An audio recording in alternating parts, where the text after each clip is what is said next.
It has been quite a spring, unlike anything any of us have ever seen. I've said it before, but I first want to thank all of you for the great work that you are doing during the challenging time of the pandemic. We thought, at least I did, that when this started it would be a couple of weeks and then back to normal. But here we are, over 100 days down the road and no end in sight. I thank you again for your work, your persistence, and your courage. As we slowly start to reopen, please be careful as you venture out. Keep yourself safe. That keeps your colleagues and the members safe also. And then there's the murder of George Floyd and the subsequent demonstrations. I want to do what we can here at Terwilliger Plaza so we don't lose this moment. Hopefully we can facilitate lasting change as we attempt to enter into conversations about what has happened and how we respond. I am encouraged by the work of the Plaza's Diversity Council. I look forward to their leadership in this process. I want to emphasize to you that Terwilliger Plaza supports Black Lives Matter, and we will work for diversity, equity, and justice in what we do for all members and staff. And now for a smooth segue to another topic. Today I want to tell you a bit about our next Chief Operating Officer for Terwilliger Plaza, Brett Cope. Brett will be responsible for all areas of operations, as was Rob. Brett has a tremendous amount of experience working for retirement communities in numerous states, but he is also someone who understands and shares our values.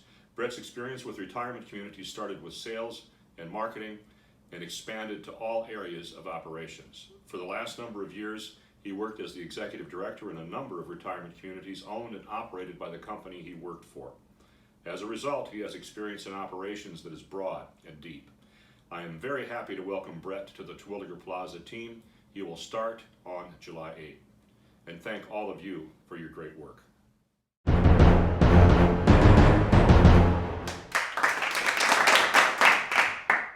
Oh my God. You're the main employee of the month. All right. Cool.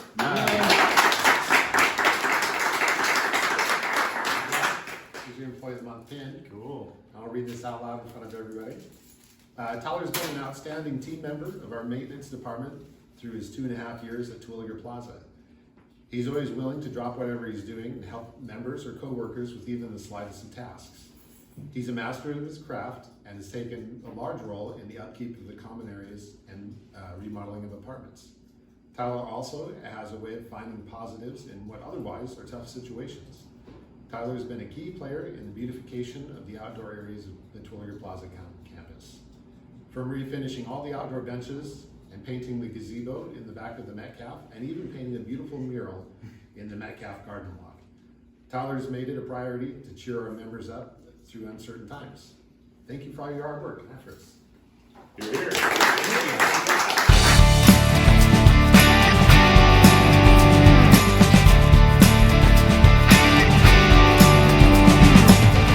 Hi everyone, I'm Mandy Brenchley, VP of Health and Wellness. I would like to thank you all for your diligent commitment to continue practicing safety measures that have kept our community healthy and virus-free. To date, we have not had a single positive COVID case, and that is because of you and your efforts. So thank you.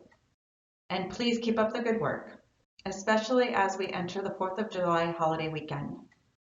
COVID-19 is still in our communities, and each of us has a role to play in reducing its spread. As you prepare to celebrate the 4th of July holiday with family, friends, and loved ones, please consider the risks of your holiday activities.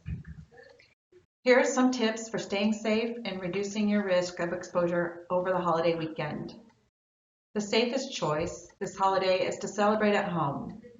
If you choose to celebrate in other ways, allow for enough room to maintain physical distancing and limit your activities to the outdoors. If you are gathering with people outside your household, wear a face covering, ask others to wear a face covering, and maintain 6 feet of physical distance. Keep your group sizes small. Limit the number of people you are spending time with and the amount of time you are spending with them. As always, wash or sanitize your hands frequently. This should be the new norm. If you are hosting a gathering, provide hand sanitizer or give people easy access places where they can wash their hands. Ask anyone who is ill to stay home. And if you or someone in your household has an underlying medical condition that puts you at higher risk of severe illness from COVID-19, please stay home. Avoid sharing utensils in communal food offerings, such as bowls of popcorn and those bags of chips that everybody puts their hands in. Bring your own beverages, don't share drinks, and don't let your kids share toys. And of course, always watch services that have been frequently touched by others. By knowing and understanding the risk of your actions and activities, we can all make informed decisions that not only impact our own health, but also protect the health of everyone around us. So be safe and be well this holiday. Protect yourself, protect your family, and protect our community. Thank you and have a great holiday. Bye. Hi, Terwilliger Plaza. It's Phil and Corvaya from Blue Tiger Leadership with your July video message from us. I think this month's tip is going to be about something I'm finding a little bit challenging right now in month 4 of our stay at home, which is how we schedule the day. When things started in March, school was still in session, we were working, we were all living in the same house, and so we had to deal with kind of doing everything in the same place and having to impose our own structure on how we got things done. The way that I imposed structure or organized our days was by understanding a checklist of things that I wanted to get done, and I wanted my kids to get done, and I wanted us all to get done during any day. It was more of a list of things that were important than a schedule. The things are probably pretty obvious, things like eating, taking care of our hygiene, bathing, doing schoolwork, in addition to that doing additional reading, getting exercise, getting outside, having some fun together, and as my kids will tell you, screen time is very important to our daily tasks. And so I would have those things and make sure that we got to them or tried to get to all of them every day, but didn't have a lot of organization around the when or the order of them. Now, I know a lot of other people dealt with that by organizing their days by hour. They would actually come up with a schedule for their day.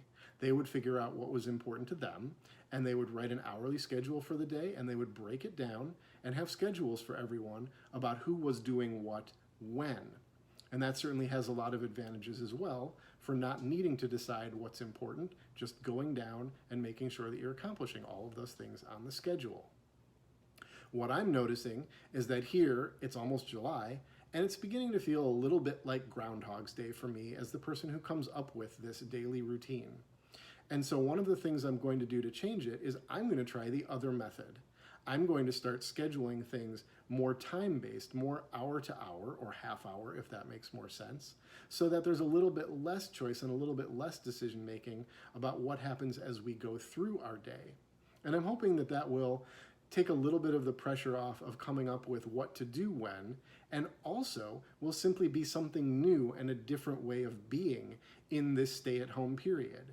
I think the novelty of that is as important as anything else. Changing things up is really useful right now and can help us feel a little bit less like it is Groundhog's Day. So if you're a person who's been scheduling, maybe try not scheduling. Take all the things that you put on your schedule and have a conversation with yourself or your family about what's important and what you need to get done during the day, but not necessarily when. So free yourselves up to look at the pool of things remaining to get done in your day, and as long as the important ones are getting checked off, just pick the next thing to do, kind of depending on what you feel like, as long as you're getting everything taken care of. And an important thing that I've noticed with both of these is to involve anybody else in your household in these decisions. Kids in particular appreciate being given a little bit of choice, an appropriate amount of choice, about how they're going to be spending their days and what they're going to be doing and the order they're going to be doing them in. So to the extent that that's possible, introducing choice into your day can be hugely helpful. So again, there's this general idea of trying the thing that you don't usually do, right? I'm not so much a scheduler as a bucket organizer, so I'm going to try scheduling now. Those of you who have been scheduling, maybe just try creating a list of the buckets that you want to put a little bit into every day. Things like exercise and eating, a little bit of academic work, certainly that screen time or relaxation bucket. And see how you do with not having that structured, but just picking the one that you feel like doing next. I hope this tip has been helpful. I hope you have a great month of July, and we'll see you again with another tip next month. Take care.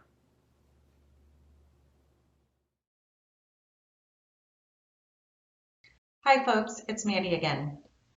Many of you have probably heard that the governor announced last month that all long-term care communities in the state of Oregon will be required to conduct COVID-19 testing of all residents and staff living and working in those communities. This mandate applies to the Metcalf and Terrace here at Terwilliger Plaza. All staff who entered the licensed care areas will be included in the testing group. The deadline for completing the first set of tests for staff and residents is September 30th. Following the deadline, we are required to continue to test staff on a monthly basis. Unfortunately, the state has not yet provided an end date to these tests. Additionally, should we receive a positive test result, we are required to test all staff and residents within 72 hours. We are still waiting on official guidance from the state, so there are still a lot of unanswered questions.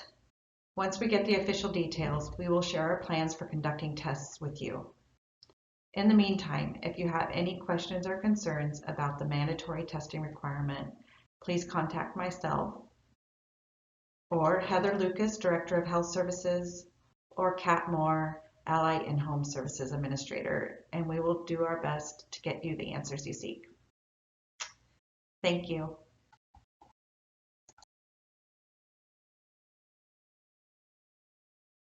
Hi. Due to COVID-19, Terwilliger Plaza opened up the parking to all staff. However, recently the parking lot has become crowded and visitors no longer have a spot to park. Administration would like to encourage staff to use their Lair Hill parking passes to park on the street, hop cards, and the employee lots down by the street to help prevent crowding. There will no longer be upper parking lot parking starting July 6, 2020.